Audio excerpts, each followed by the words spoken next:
Welcome to Truman's Town Hall with your host, Matt Truman.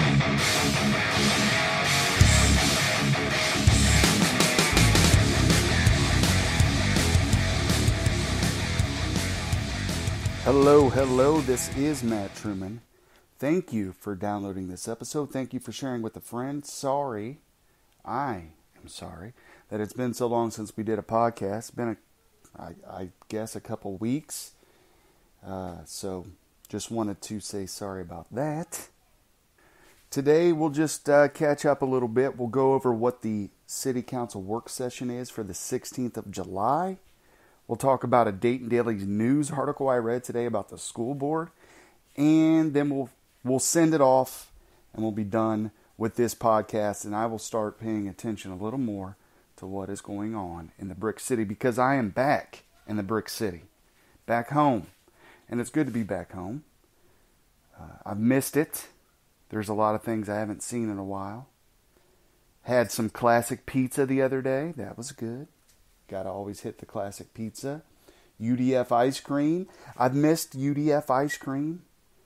I know you guys take it for granted, but UDF ice cream is actually pretty good. Went to Dairy Queen, but they had Dairy Queens in Texas, so that wasn't missed. I guess I eat a lot of ice cream. I don't know. When you got kids, you got to eat ice cream, right? Anyway, so on the agenda for July 16th, 2019, you have, of course, the city manager report for the city council work session, supplemental appropriations. Now, what it says on that is it's a $17,000 study for human resources and additional hiring expenses. You may want to pay attention to that.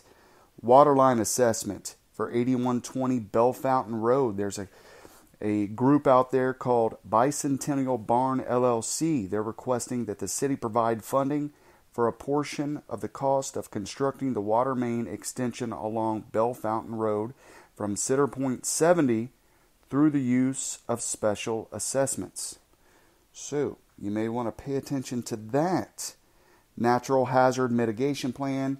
This is something that the state of Ohio sends to the cities, and then the cities just pass it on a resolution. So from the read-ahead that was provided, this seems to be something that is an ordinary occurrence. So pay attention or not. Board and committee appointments is item E, and item F, Lexington Place Residential Incentive District. So you may want to pay attention to this. It says in the purpose and background, an advancement of council's direction and in accordance with the Ohio Revised Code, sections 5709.40, council must adopt legislation which establishes an economic development plan and provide a project in support of the economic development plan. So this is probably talking about, and watch it definitely, because I haven't paid a great deal of attention. I have watched them, but a lot of times I'll watch them and rewatch certain items just so I know. But this is something that seems like they've been talking about the Lexington TIF district and things like that. So this is probably the initial steps into that. So you may want to check that out. And that's the short city council work session for 16 July, which is tomorrow, Tuesday. Okay. Next up, something I read that was interesting. It was posted over on the Brick City Town Hall Facebook group. The headline is, Daily News questions legality of Huber Heights School Board meeting. Oh, and it's a long article, so if you go over there, you can read some of it. It talks all about the law.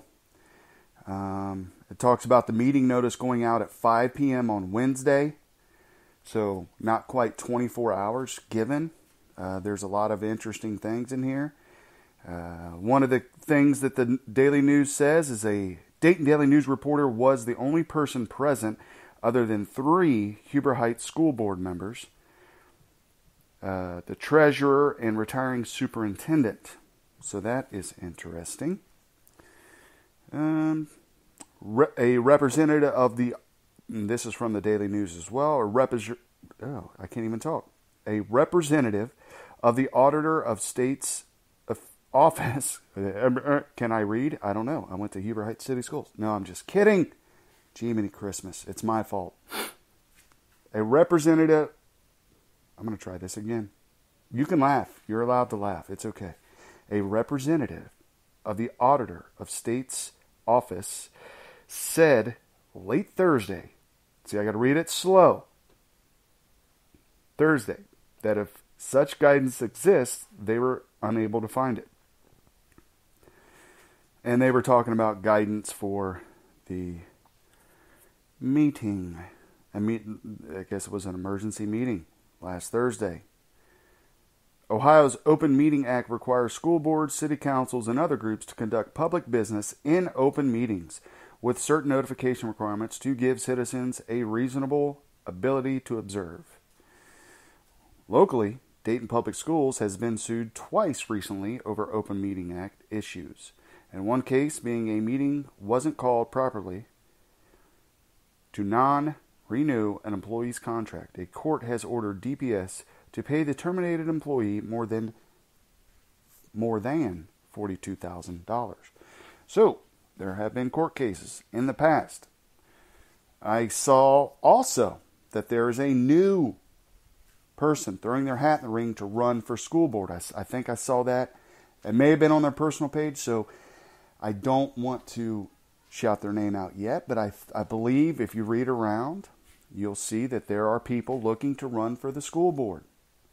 If you've noticed in the past, the school board is pretty tight-lipped on what they do and what they don't do.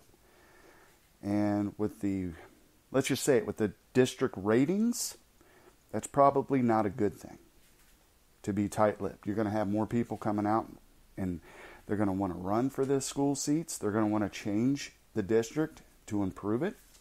And so I give them a round of applause, if you will. A round of applause. Yes. Congratulations. Okay, shut it off. Anyway, so that's that. There's a Dayton Daily News article about the school boards. Tomorrow is a city council work session. I'm trying to get back in the flow, trying to pay attention. We'll do more podcasts. All of my podcast equipment is in storage right now.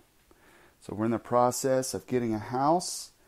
I'm staying with my mother-in-law, which is actually our first house here in Heber Heights. We sold it to her. It's a long story. But anyway, yeah, it's like going back in a time warp. So I'm going through some of the old rooms. I actually went out in the garage and seen where my son, who is now 21, probably was about 10 or 11, and wrote on the wall in the garage. Can you believe that? A kid writing on the wall in the garage? Yeah. Anyway, I saw that.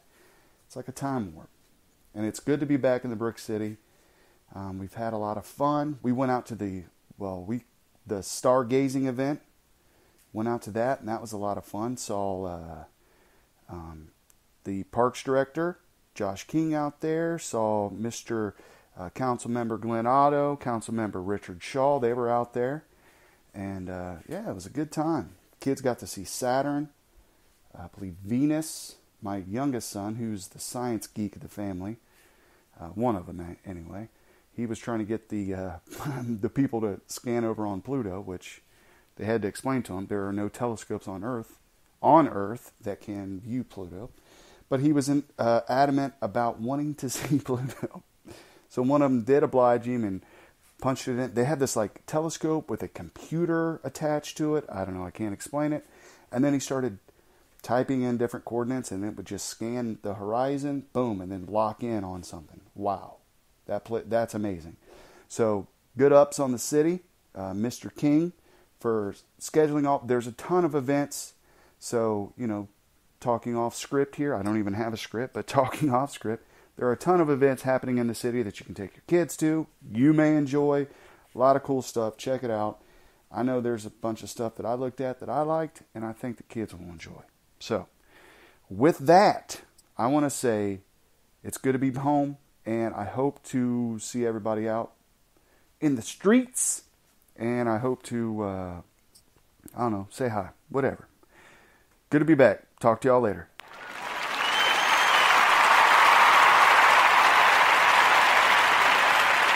Thank you for listening to Truman's Town Hall. Share this podcast with your friends and neighbors and subscribe today.